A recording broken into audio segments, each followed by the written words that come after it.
Good day and welcome to Tough Talk. My name is Steve Ballier. Today I have with me two African small business owners here in Adelaide, South Australia, who will be talking to me about what motivated them to start a business and some of the everyday hassle of running a small business. But before that, let me just once again congratulate African Star Haircut on Honey Beach Road, who was named one of the top 50 small business leaders in Australia. So, congratulations to Tom and his team at African Star Haircut.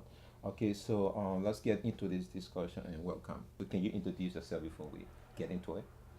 My name is Mukundu. I'm the director and founder of Pacific One Drop, one business in South Australia. Yeah, my name is Aime Bayaka. I am the CEO of African Pro Superstore, the owner and the manager. Good to have you guys on. So, my first question has to do with let me start with Aime. What motivated you to start a small business and why this type of business? Yeah, that was my aim since I was young because it was my field. I actually studied business administration and economics. Okay. And then when I achieved my education, it was really my aim to put it in practice, as we know all Africa, you know. And when I had the opportunity to come to Australia, my ambition, my aim was to have my own business, to have my own boss so that to contribute to Australian society from what I learned. Okay. So that was my idea, ambition. Yeah, and that's before Meta comes in. And this is your business. So if you see the background, this is your shop. And what are some of the things you sell within the shop? Yeah, I actually sell all the African food, spices. Yeah. So spices and I mainly are from West African, East African, South African, and Central African. So any type of food, we do sell them. Okay. And clothes as well. And we do hairdressing as well for men and women. Yeah. So hair products. So we are multi-business way. So we sell everything. So we are combining everything in one as a combo. What motivated to go into business is, well, it's just finding a new dimension, really. I've been very much in the work environment since I graduated. And, I just found that, the right time had come for me to just try and find a new dimension and do something that I sort of loved, that I could influence. If I work harder in that space, if I'm more creative, then the results are better and more directed towards me. Primarily, when I started the business, I started off with creating brands. So I created wine brands, So I had a range of alcoholic sparkling wines, Yeah. and as well as non-alcoholic sparkling grape juices. And then from then on, the business sort of extended into being a wine merchant. So, Okay. so on my portfolio now, not only do I carry my brands, I also carry other people's brands. So the portfolio is broader, Okay. and I can always create a brand for every product that people want. So, so to make it cost effective and more, I suppose, more broader, is to pick up some established brands as well as brands that other people are using their own creativity to create, so that you have a bigger portfolio that sort of satisfies a wider range of customers. Let me just draw your attention to there was this article that I was looking at, and it says about 60% of small businesses in Australia who fail within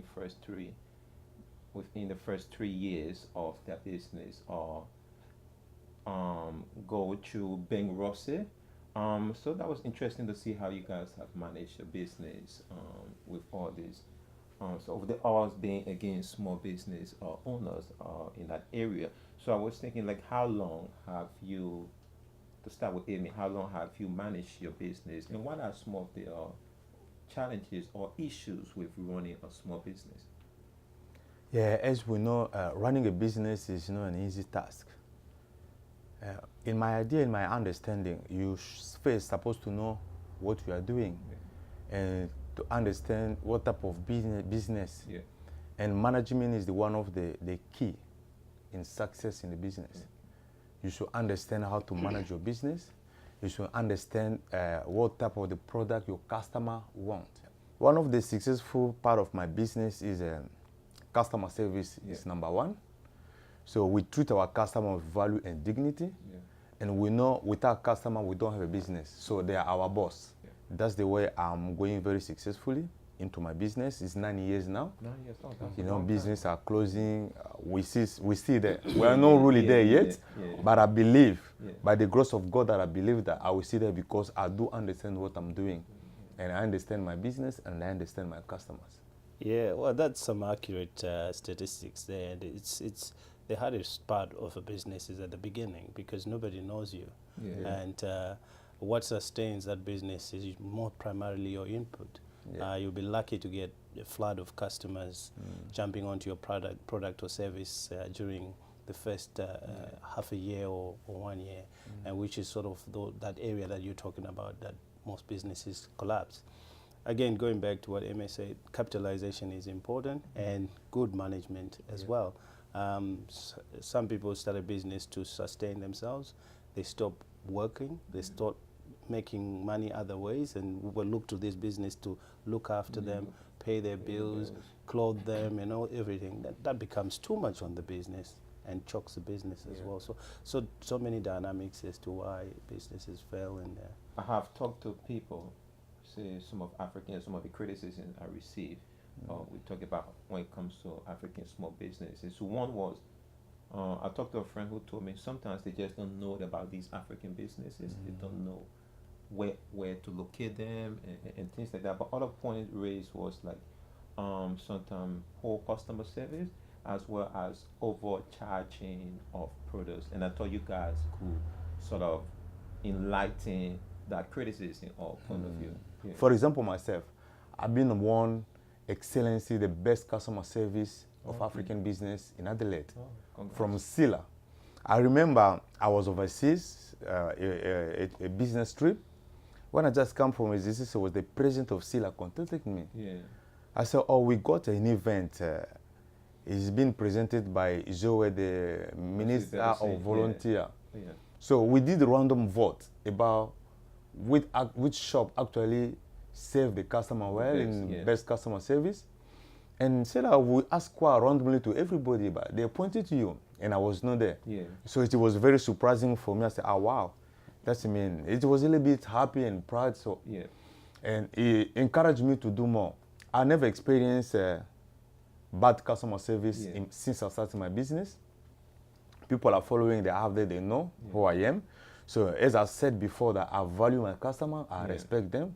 Without them, I don't have business. Don't have a business. But for pricing, you know, is as we know, Coles and Woolworths, they don't have the same price. Yeah. If you see a product in Coles, the same product might be in Woolworths. A different price. Different price. You go to Woolworths or Aldi, all of them got different prices. If you go to Cheaper Chips, you go to Coles, they have the same product, different prices. What I want to say is also quality. In the past, you have experience, and the customer will come to you, I buy product there, I put in my hair, all my hair is gone. Yeah. It's destroy my hair. We know we are living very close to China. It's no hiding it, we all know. There's a lot of counterfeit products in the market. Yeah. There is a lot of fake products in the market. If customer told me, oh, you are very expensive, I don't move my business by what I hear from customer. Yeah. I move my business how I purchase my product. I need to put a margin, a profit to keep my business running. Yeah. We don't grab customer by force, but we just show a generosity to our customer, keep them happy, make sure that I'm selling a better product. That when they buy it, they go to use it, they are satisfied. Then buy the product cheap, they go, it causes damages to their body, to their life, and then they complain it's no good quality. For me, I'll say really thank you to my African brother. I can see great support. If today I'm 9 years in the business, it's because of them. You know, because of great relationship that I have for them. It's not only man, but to have a great relationship and being support to one another. It's about pricing. That's the small issues for me. So, I agree with you. And I think sometimes we think of the price, because we come from Africa, right? Yeah. So we think of the price. They sell these things in Africa and do Yeah. the conversion. Look at the rate and say, oh, Exactly. this cool. I Yeah. could buy $5 Yeah, exactly. in Africa and pay Yeah. 25 bucks here, but you know, his business doesn't. You know, necessarily work we are that way. living in a country where there is a system. Yeah. We're living in a country, you know. I used to manage my mom's business in Africa. Sometimes you got a shop, you don't pay electricity bill. Yeah. You don't pay council rate. Yeah, You true. know, you don't pay all those food safety agents. They will come inspect your food. You need to pay a fee. It's not for free. They will come to inspect your. But in Africa, all those things is not there. Yeah. And when you put your price, you manage, you know, to bargain. Yeah, well, it's very hard to follow that. I think that was a very passionate response to your question. But Yeah. what I can only add to that is if there's any talk around service, around price and all, as African businesses, yes, we need to look at continuous improvement, especially around areas of customer service. Yeah. I think because we're new to business, we can never say we've nailed it. I Yeah, think there's a lot for us to learn in that That's right. space. So I think, you know, those concerns need to be looked at, and we should Yeah. take that as good feedback and, Yeah. and act on it as business. Yeah. Even if we feel we're doing well, I think the bar for customer service will never, Yeah. it will never go down. Always. It always, Always. running away Always. from us. So we need to trying to catch up. The closer we stay with it, the better we get every time. In terms of pricing, there might be cases like that, but as far as speaking for my own business, I think our prices are based on a margin. You know, we go into this particular sector, there are margins that we all know. If you play within those margins, then you're competitive. Yeah. So bear in mind, you can't just charge anything. Yeah. There's other people doing the same things. There's other people carrying the same products. Yeah. So there isn't much you can do really around the margins. But what you cannot do is to just be cheap for the sake of being cheap, Yeah. because then your business becomes unsustainable. Yeah, yeah. And like what my brother is saying, you got taxes to pay, you got rentals to pay, you got all these compliance issues that you need to deal with. They all need money, and that all needs to come into those margins that you make around your profits. Otherwise, you will be taking money from your pocket to sustain the business, Yeah. which becomes very difficult. And then takes us back to what you were saying when you said a lot of the new businesses collapse. Yeah. Because if you lack business acumen, you don't know that all these costs need to be factored in your margins. So you go and play cheap to the customer, but then when it's time now to pay the taxman, to pay your rentals, your bills and all that, then it catches up, and then you end up collapsing and closing the business. Exactly. So That's yeah. right. And I think to add to that, because but from both of you, and I think your products are pretty reasonable when I buy your wine compared to what is on the market. So with BWS, Yeah. price is pretty affordable. Correct. Better than that for the same, pretty much the same quality of Yeah. wine. So what I can add to what you've just said there, Steve, is that we also need to look at the behavior of the African customer. The African customer, like you guys have already alluded to, they need to think beyond the fact that the business is African owned. The fact that a business is African owned doesn't make the products cheaper or inferior to any other products. Correct. So I think that's also our feedback as business people to our customers to say the fact that this business is African owned doesn't make the products cheaper. Yeah. It just means that you've got someone you identify with in a business setup that makes you feel good, that if you go and buy with them, you can interact with them, you can feel you're supporting them, but you still retain the option to go wherever you find the products cheaper. just to ask my final question, as small business owners, is there a need for more African businesses, and what can be done to improve or support African business as a community? What do we need to do? For me, I would say yes. Yes, the more African businesses we have, the better.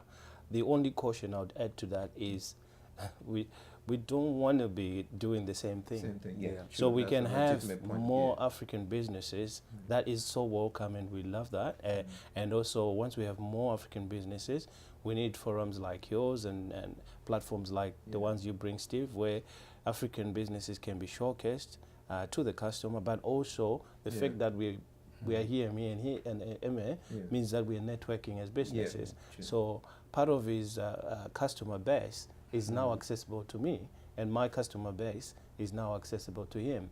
So Correct. I can now tell my customers about products that I don't carry, that he carries, that are here. Yeah, sure. I can tell my customers about his shop and say, if you ever need this, did you Go know to the there is shop, this yeah. place here? Yeah. So, and that is why, as an African community, we need to have more of those businesses, because we can spread around with biggest part of marketing is word of mouth. So if we can network and have a lot of African businesses networked, then we have a lot of network around our customers as well, around word of mouth. Then we can use technology like internet, social media and all that Yeah. to augment that. But what starts is people being aware that this thing is there and having an idea of the name so that they can search it online. And then it comes up, they get the right direction and they come to find where you are. So yes, the answer is yes, we need more African businesses, but we just don't want to people to repetition, then like the copy same. Yeah. an Yeah. idea that's already there. Then that creates unnecessary Unnecessary competition. competition. Yeah, that's what my brother says is actually correct and right. You know, we need African. We came here not to lay down, Yeah, to contribute. You know, contribute. Sure. there is many idea, many businesses. One way I would say that African businesses, it will go further. Yeah. It will go far. You have to. Just the problem is to know what we want to do, Yeah. no copycat. Yes. You know, if we do copycat, I do it because that brother did it or Yeah. that sister did it. I can do it. I will succeed without knowing or understanding the knowledge in that business. It will be very hard to sustain it. Yeah.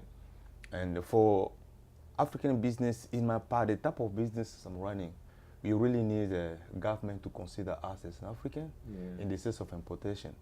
Oh, okay, Imagine sure. Yeah. the way That's a good point. the business that I have to import things. Spread it. Yeah, is you got only 5% guarantee that your good can be released from the custom. That's It's really, that's a big really, challenge, yeah. really tough and Yeah. hard. So if the government will consider us to allow to be a little bit flexible yeah. to our product, Importing, yeah. we know there is a regulation that we need to follow. We know we need to obey Australian regulation to import food in Australia. But regardless of that, it's been really tough for us.